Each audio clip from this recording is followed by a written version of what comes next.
Bienvenue chez Angelika Jacobs. Nous sommes dimanche le 2 août 2020 et je vous salue très cordialement. Aujourd'hui, je viens vers vous avec quelques bonnes nouvelles que je ne voulais pas vous cacher. Donc la première bonne nouvelle concerne l'Allemagne.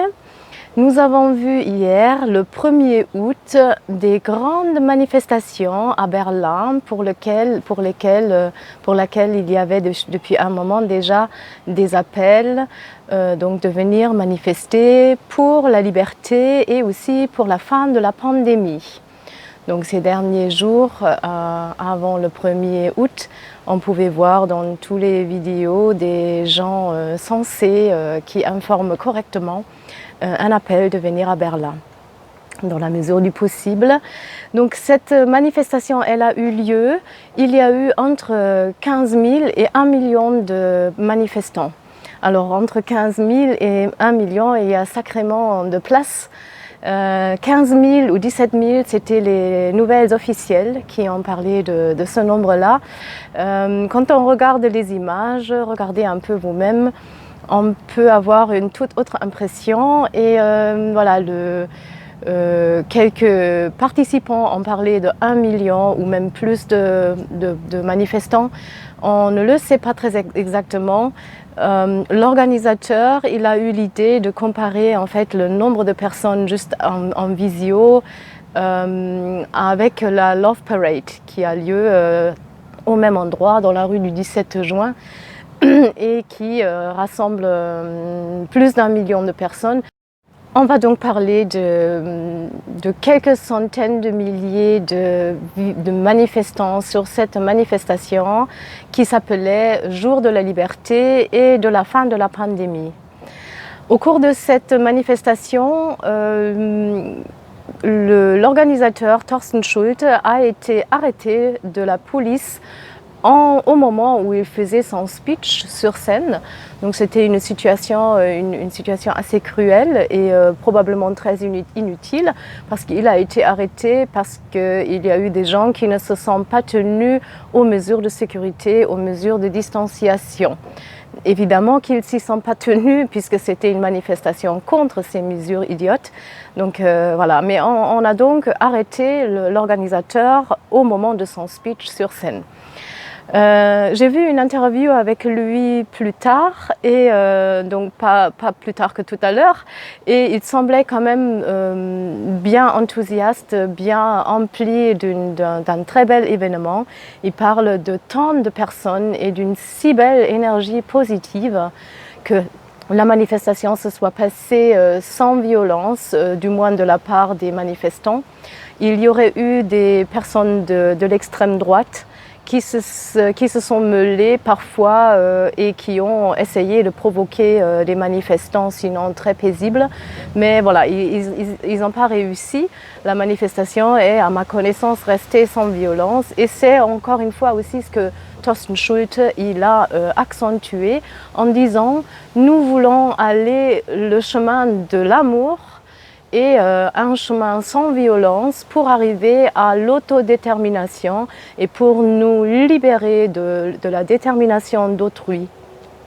C'était une manifestation pour nos droits de liberté et je trouve que c'est le temps maintenant de commencer ce genre de manifestation dans tous les pays européens. Au moins, aux États-Unis, ça peut se faire aussi.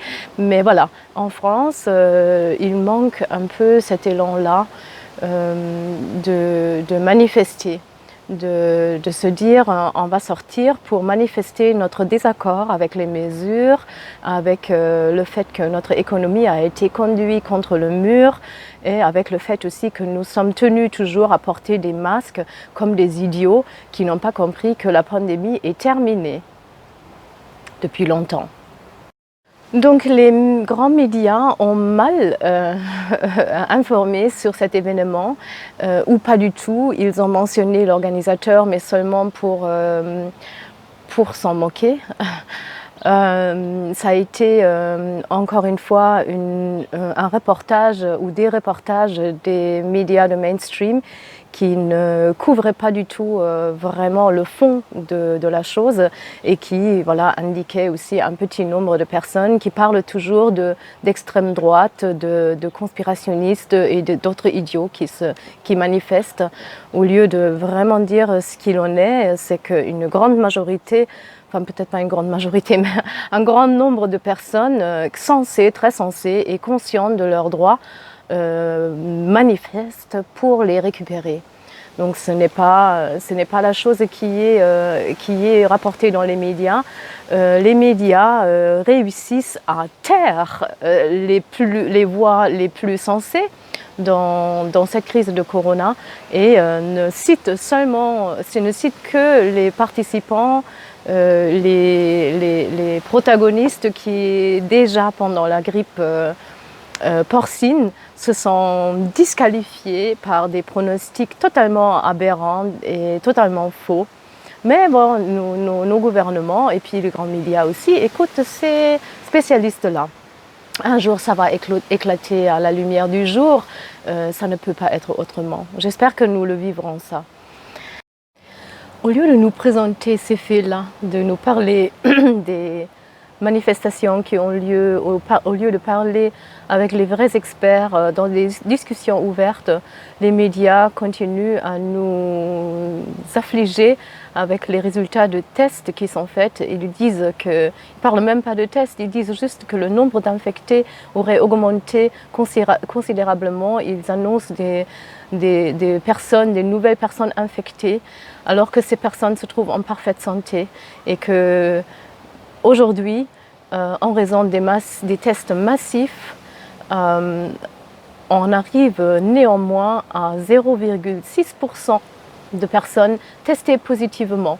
Mais on ne nous dit pas ça comme ça. On nous dit un nombre d'infectés, encore un nouvel hotspot de plusieurs milliers d'infectés, au lieu de dire que ce sont des personnes qui sont testées positifs, parce que c'est ça qui se passe. Ils sont testés positifs, mais ils sont en bonne santé. Et c'est un nombre minimal des tests qui se trouvent positifs. C'est 0,6% des tests qui sont faits massivement maintenant qui s'avèrent positifs. Or, le taux d'erreur inhérent au test est 0,6%. Donc on peut considérer aussi qu'il n'y a plus de personnes infectées. Les personnes qui se trouvent positives sont de plus en très bonne santé. Donc ils sont en train de vaincre le virus avec leur système immunitaire et ils ne sont pas contagieux. C'est ça qui est important. Ils ne sont pas contagieux parce qu'ils ne présentent aucun symptôme d'une infection. Quand une personne est infectée, elle le ressent. Elle a des maux de gorge, le nez qui coule.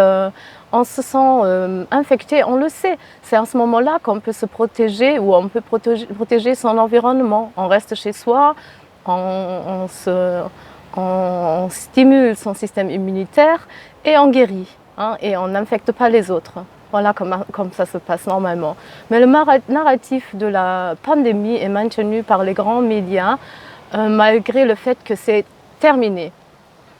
Fin avril, début mai, la Charité à Berlin, c'est le grand hôpital qui sert toujours de référence à notre gouvernement avec son chef urologue Drosten qui annonce toujours des millions de personnes mortes après la grippe porcine. Il a annoncé des millions de personnes mortes après le coronavirus. Là, on a testé tout le personnel de la Charité, 7500 personnes, et devinez combien de personnes étaient positives, tout en étant en bonne santé, 0,6%. On y revient à ce chiffre. Donc il faut arrêter de croire ce narratif des grands médias. La pandémie est terminée depuis longtemps, depuis le début du mois de mai en Allemagne et en France. Et dans la plupart des pays européens, il faut arrêter de déconner avec ces chiffres-là. Si on regardait aujourd'hui, si on testait les gens pour d'autres virus comme le virus adéno ou rhino ou des choses qui circulent en ce moment, qui sont beaucoup plus présents en ce moment naturellement dans la population que le coronavirus, mais on ne les teste pas. Donc on n'a aucune information, on a juste une information pour le corona qui était jusque-là dans les influenza, un accompagnateur. Il faisait partie de ce qui nous a infectés ces dernières années et on n'y a jamais prêté plus d'attention que ça. Il faut arrêter de continuer ça, c'est aberrant. Une autre bonne nouvelle, elle n'est pas tout à fait nouvelle, mais c'est quand même quelque chose qui n'est pas su entièrement. Il y a en Allemagne une commission d'enquête hors parlementaire qui s'est formée suite à des grands doutes par rapport à ce que les médias et les gouvernements nous miroitent dans la société, donc qui se sont dit toutes ces mesures de protection, soi-disant de protection contre une infection de coronavirus, pour protéger nos hôpitaux, pour qu'ils ne soient pas envahis et débordés par un trop grand nombre de malades qui arriveraient. Toutes ces mesures ont donc été prises par les autorités sanitaires et donc cette commission d'enquête, elle veut examiner comment nous pouvons nous défendre contre ces mesures-là qui sont des grands enfreins à nos droits civiques, à notre liberté en tant que personne, en tant que citoyen de nos pays, démocratiques, dites démocratiques. Donc elle s'appelle ACU 2020. Je vais mettre le lien sous la vidéo car il y a une page ou plusieurs pages pour chaque langue européenne, ou pour un grand nombre de langues. Donc il y a aussi des pages françaises. Je vous invite à y regarder. Vous y verrez des vrais experts qui se posent des questions et qui demandent à notre gouvernement d'être écoutés dans cette crise sanitaire. Ça aussi, vous n'allez pas trouver cette information dans les médias mainstream, alors que dans une démocratie, quel est le rôle des médias? N'est-il pas de présenter les diverses opinions, de les mettre, de les mettre l'un à côté de l'autre, de les analyser concrètement, au lieu de juste dénigrer des voix différentes, des opinions différentes venant d'experts également, au lieu de ne pas du tout donner la couverture nécessaire aux grands événements qui ont lieu dans les pays. C'est vraiment un défaut que l'on peut observer aujourd'hui des médias. On ne peut plus parler d'information des grands médias, mais on peut plutôt parler de désinformation.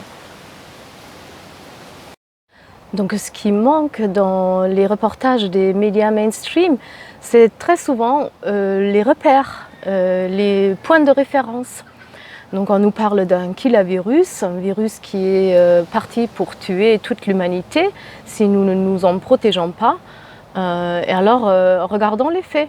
Ce virus, SARS-CoV-2, avec la maladie Covid-19, a tué à ce jour et pendant 7 mois entre 500 000 et 600 000 personnes.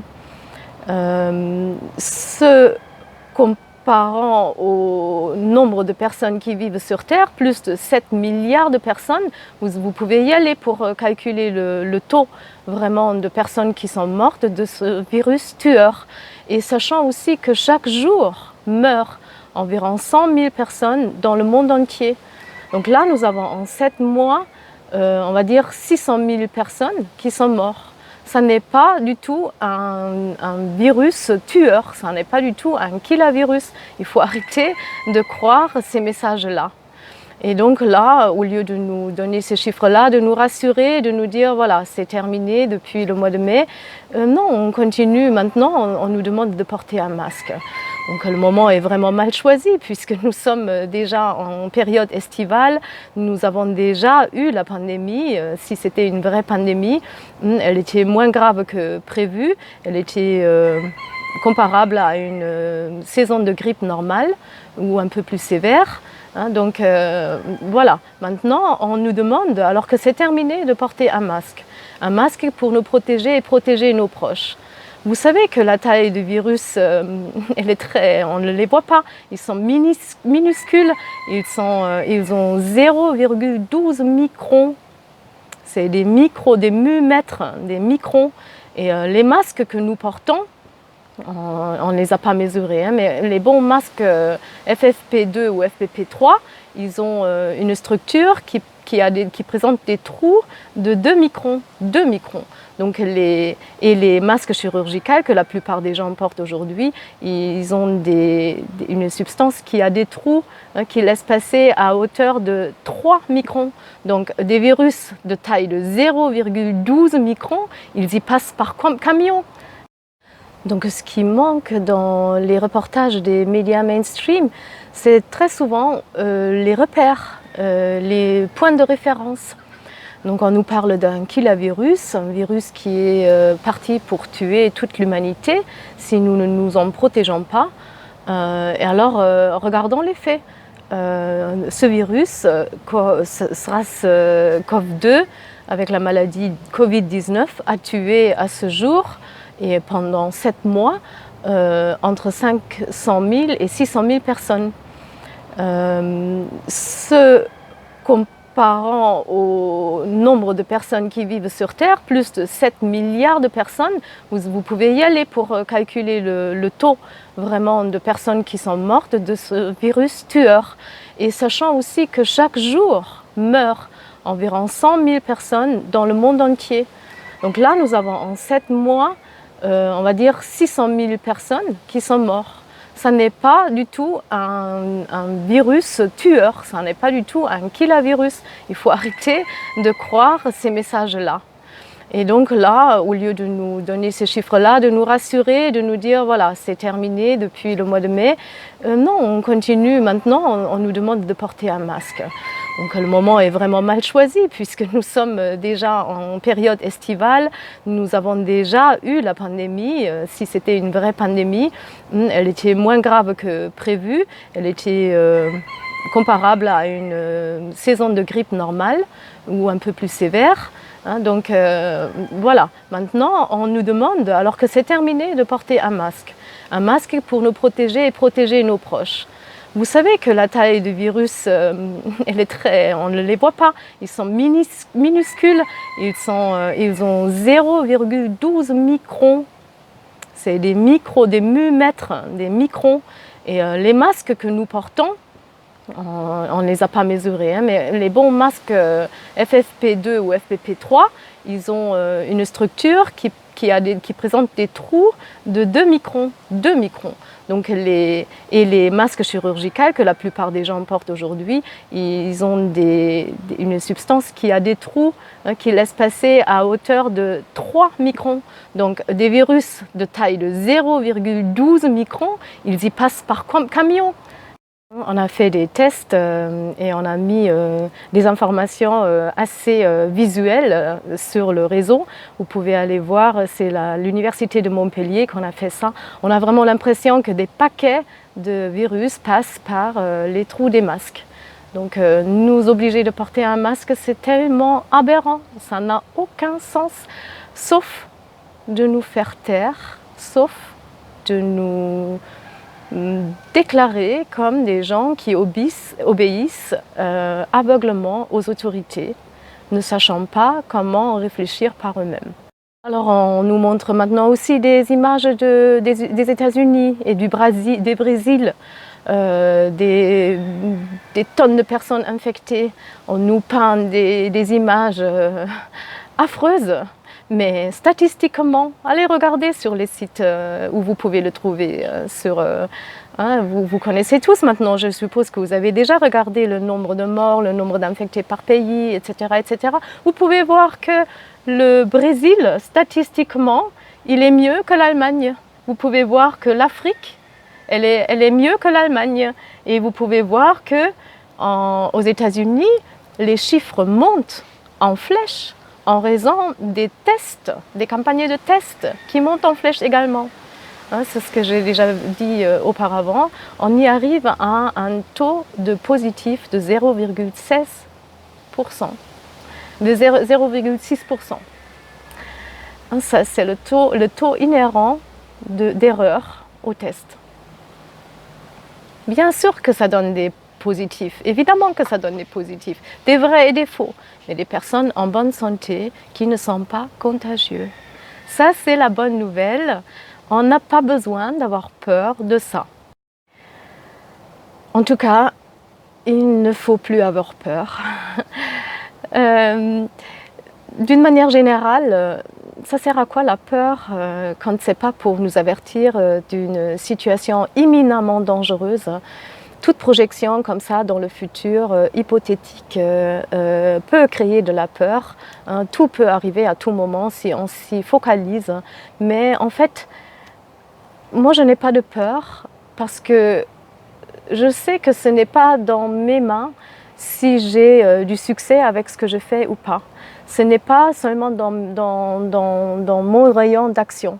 Ce n'est pas non plus dans mes mains de savoir quand est-ce que je vais mourir. Ce n'est pas moi qui décidera, donc je vais l'accepter au moment où ça vient. De quoi aurais-je peur? Qu'est-ce qu'on peut faire à la place? À la place, on peut essayer de vaincre cette séparation qui se fait de plus en plus sentir dans les sociétés et de se tenir à l'amour et à la foi de n'importe quelle religion. Vous pouvez aussi prendre les philosophes non chrétiens